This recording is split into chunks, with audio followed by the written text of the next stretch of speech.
anyone in any markets, let it be stocks, crypto, any markets, right now is looking at this. Russian president just gave this one out, and the response from US goes like this, which does not actually look great for any markets, because we are going to see huge volatility in crypto, in stocks, commodities. Everything is going to be impacted. Some safe havens are going to be skyrocketing, which investors think it's safe haven. So you need to actually understand the dynamics of the market right now. Yes, the price is going to be volatile. It would be hurting you if you are in a leveraged position, your stop loss is tight, then it's going to hurt you. But make sure you stay liquid in the market, because the market now is in red, and with the current geopolitical scenario which is moving out. Now we talked about this a little bit back, right? So right now the self-declared People's Republic of Donetsk and Luhansk, if I'm pronouncing that correct, Putin is recognizing those areas, whereas White House is not happy with the same call. So we need to actually see how things roll out. But I can say one thing for sure for all of us here in any market: this is not going to be a walk in the park. That is for sure. But what we are going to do here is to look at things in a proper manner, keep our cognitive ability stable, and let's look, okay, this can be something happening on a short time frame, right? These volatility in the market can go there, but long term we do understand stuff is changing good for our investments, right? Say this is one of the biggest bank in Korea highlighting they are going to come out with crypto investment fund. So it's money coming in, new money flowing in, but it's more likely to be institutional money coming in, right? And think what's going to happen short term. It's going to be one of the banks starting this. Then the competitors come out with their own funds, right? This is going to be interesting and this is going to be great.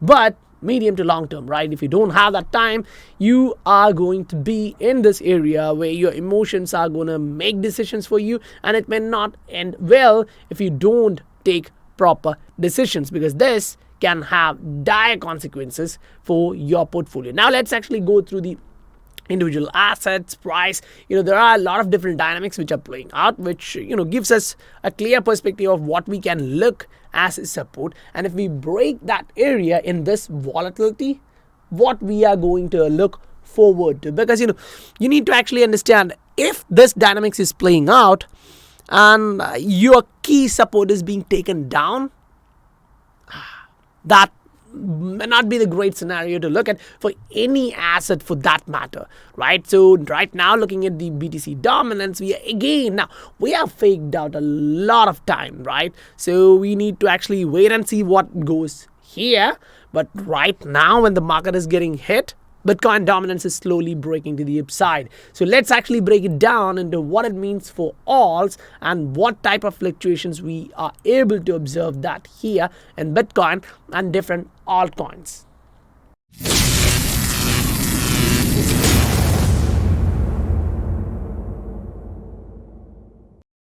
Welcome to the Scientific Investor family, where we discuss crypto and science behind investing regularly.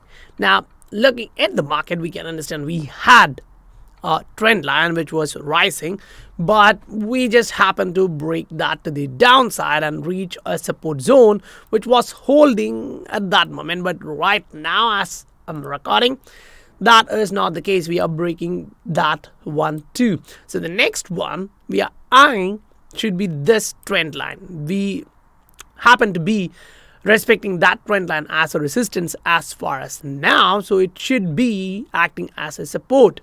So now the two type of market dynamics can still play around. This is like, say, the previous support here, which is like 37, 36. Now we are coming back to retest that region and the trend line. Now, as it happens, you need to know the market is super volatile. We were just talking that Bitcoin dominance can break to the upside, but it's again volatile, up and down, up and down. There is no clear direction at the moment.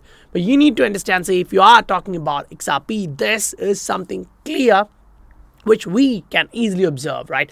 This was your peak high, say close to $2. You came back down, and this is your bottom, 0.5. Great. So that one is a long medium-term support, say medium to long-term support, and then your resistance here. So in between, the market had a double top, which you can see like this. We played it out like this. We broke that one. Great. Went back, retested, and did a fake out, came back down. So this was a support twice, and then the capitulation happened. We continued in that trend. We came back down. So we capitulated. Great. But at that support, something changes. We bounces back up. So the price decides to go back up there. So when things are changing here, as the price decides to go back up, now this was the previous support line, right? So we just came back to retest that one. So we came to that one, we retested that, we got rejected, fine. But now what we have to look at is this support line, which we were expecting before, and we broke back with a long candle. If we can stay there, which would most likely be close to 0.71, 0.72 range, if we can bounce from that, that is going to be a bullish scenario again, because next time the upside you are looking will be close to 1.35. If we are able to bounce from 0.7, 0.72 range, keep an eye. Yes, this would be a resistance again at 0.95, but most likely we are going to run through that towards 1.34. So that is not again going to be so easy, because if you look at the macro trend, you can understand this dynamics easily. Say we had this low, we went up, we came back down, created a new low, which is a higher low. Then we went on to make a new high, which was not a higher high considering this one, but considering the new trend. So there was a market dynamics changing, showing you that it is coming up with a new higher high, a higher low, and then again followed by another higher low. Then the market started trending up. It went through. We had that volatility due to SEC, but anyway, we actually continued higher till that $2 mark came back. Now, even at this point, what you have to understand is, say, if you are looking at this, say this is on a daily chart. If you go just to reduce the noise, what you can do is you can go on a 3-day or a weekly, depending upon your ability, what you want to see actually in the charts, right? So now you're looking at this, say this particular support level happens to be previous resistance here, support here, and a resistance here. So that's from 2017, long term, right? Long term level stood firm. So the price came to that, we bounced from there. That's great. Now you bounced from there, but you were not able to make a new high going above this range. You got resisted here, which was a previous support there, again a resistance here. So that's something we need to keep an eye on. Then we made that double top dynamics there. We broke below, we came back down. But even at this one, we did not breach this low, which we put in near to 0.5. So that 0.5 range of support is still active for us. So yes, there are a lot of surprises in the market, which is giving us emotions. But as an investor, what we have to do is keep that emotions in balance. Checks. Now we are all human beings. We are gonna get emotions, but being a successful investor, what we should do is to keep that on the balance, right? That's gonna come. The red guy on here and the green on here is always going to give you decisions, but the final decision should be made based on the reality after doing your research, doing your work, right? So right now, that we haven't actually breached this level, so we are maintaining this one, which is a new 1.58, 0.6, close to that range, which is okay. But right now, when you're bouncing back, we actually made a higher high here. The previous one was 0.81, we made 0.91 as a new high.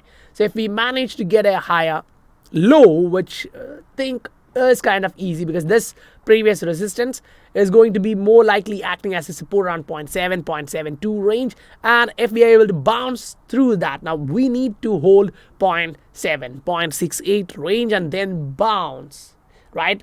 And during that bounce, we need to take the $1 mark. So the dollar mark should be kicked out, and we need to go check 0.135, 0.14 level. So that's the market dynamics if we are bouncing from here and continuing to the upside to test the resistance. Now, as we are watching this one closely, say we also understand like the market is not just one asset. Yes, we do know there's a lot of different assets. Some are really in red, some are giving you a hope that it can go back up, but the market is trending down. There is no doubt about that.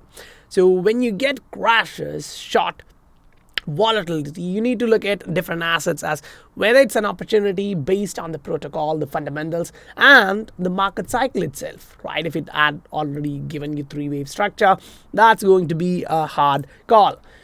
But here on Ether, which we have to understand right now, yes, the network is congested and all, but right now the marketing efforts from the team and the green light from SEC gave them this advantage. So this is now making a new base, which is kind of somewhere close to 1,700 all the way up to this 4,500. Say clearly we came close to 5,000. So now in this range, when you're coming back down, understand this one, if you hold that, you're making a higher low. That's great. Now that would be more likely to be on a 3-day chart or a weekly chart where you're trying to see what's happening. But on a 3-day chart, you're still trending lower, because say this was your previous high, swing high, and then you came lower, so you did not go above and reach that level, so your high is lower than that.